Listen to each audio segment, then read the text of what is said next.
85 წლიდან მე მივედი ეკლესიაში 85 წელს.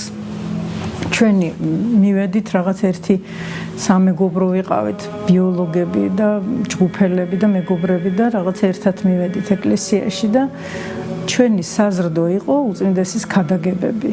ქადაგებდა ხოლმე ძალიან საინტერესო, ძალიან მარტივად და რაღაცნაირად აი ძალიან ღრმა ქადაგებები ჰქონდა.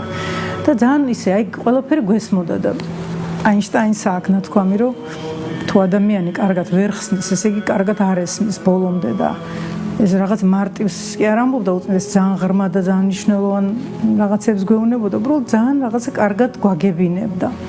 ყოველ დღე რაღაცა დავალებას გვაძლევდა. მე ჩვენც აღარ შეგვეძლო უმაგისოდ და მასაც არ შეეძლო უჩვენოდ და ხშირად გვეძახდა ხოლმე და ჯერ იქ ძველ საპატრიარქოში აივანი იყო, ქონდა საპატრიარქოს და იქ გადმოდგებოდა ხოლმე და ჩვენ ველოდებოდით, რომ ვიცოდით, რომ ლოცვის მერე გადმოიხედავდა ხოლმე და ისეთი სიხარული იყო ხოლმე. დარწმუნებული ვარ, რომ უწმინდესი ძალიან მალე შეირაცხება წმინდანად, იმიტომ რომ ეს ადამიანი იყო, ნუ არ ვიცი, მართლა მწყემსი კეთილი რა და მწყემსმა კეთილმა ყველა ადამიანი, ყველა ცხვარს თავისით უხმობს, აი ეს წერია სახარებაში, რომ ისე კი არ მიერეკება ამ ცხვარს, არამედ აი ყველა სახელით უწოდს, ესე წერია სახარებაში. უსმენდი ალექსანდრე გალდავას, მამა ალექსანდრეს.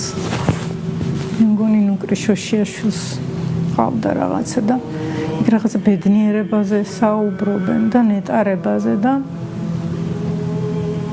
მე ვიფიქრე, რომ აი მე ნამდვილად განცდილი მაქვს ეს, იმიტომ რომ უწმინდესთან ყოფნა იყო ნეტა.